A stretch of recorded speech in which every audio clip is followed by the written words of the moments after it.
हर सास चाहती है कि उसकी बहू उसके साथ प्यार से रहे, झगड़ा ना करे और उसकी उंगलियों पर नाचे। शीला जी की बहू मानसी बिल्कुल ऐसी ही है।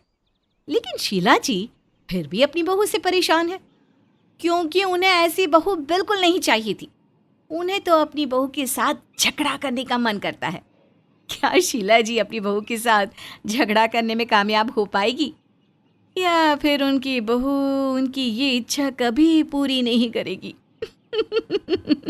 आइए जानते हैं। मानसी, ओ मानसी।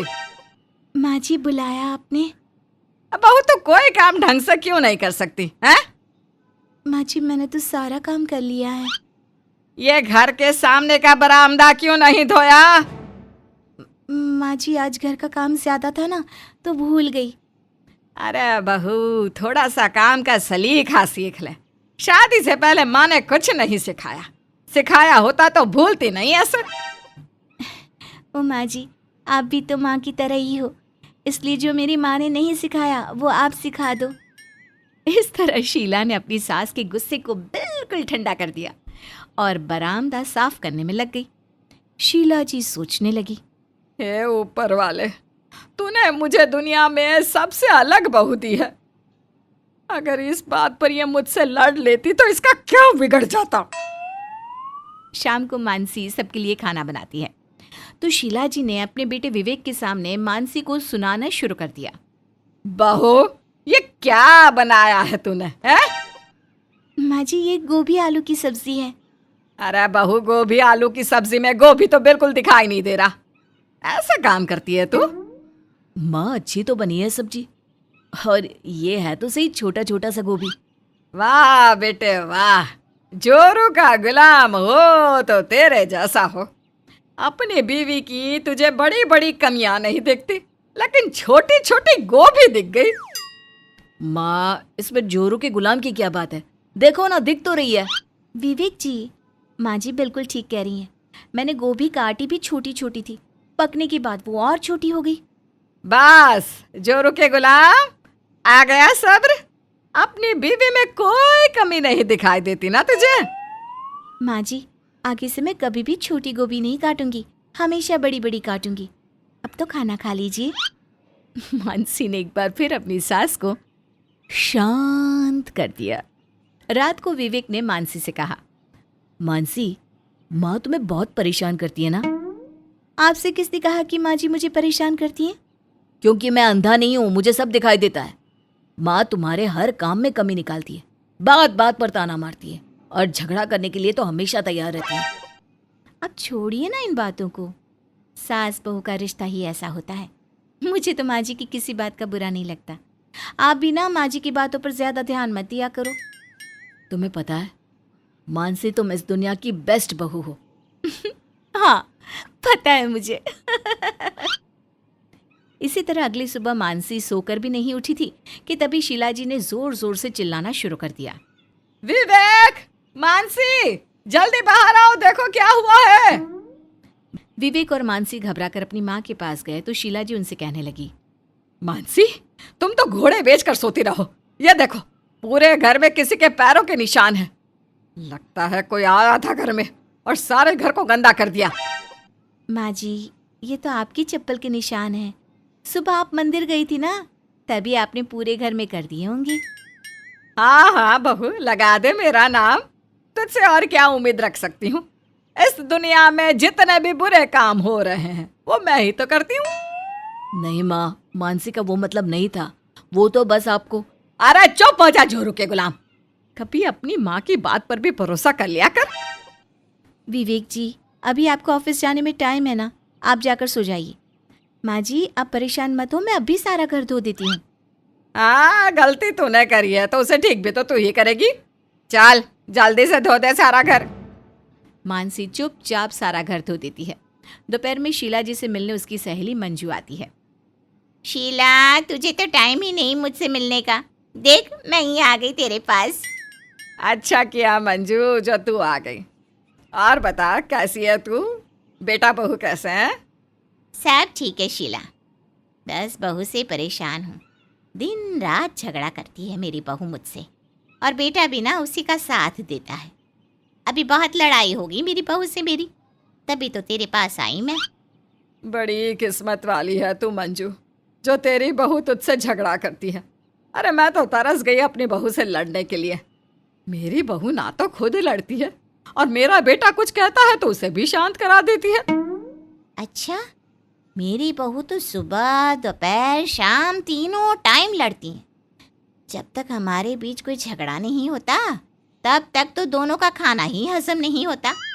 अरे कितना मजा आता होगा ना तुम्हें, और बहू भी तुम्हारे नीचे दब कर रहती होगी। हाँ शीला, इशारों पर नाचती है मेरे, और बेटे को भी बहुत सुनाती हूँ मैं। अब शीला भी अपनी बहू से लड़ने के लिए नए नए तरीके ढूंढने लगी। अगले दिन मानसी के माँ और पापा उससे मिलने आए। मानसी उन्हें देखकर बहुत खुश हुई। माँ पापा, कैसे हो आप दोनों? मुझे आपकी बहुत याद आती है और आपके पास तो टाइम ही नहीं है मुझसे मिलने का।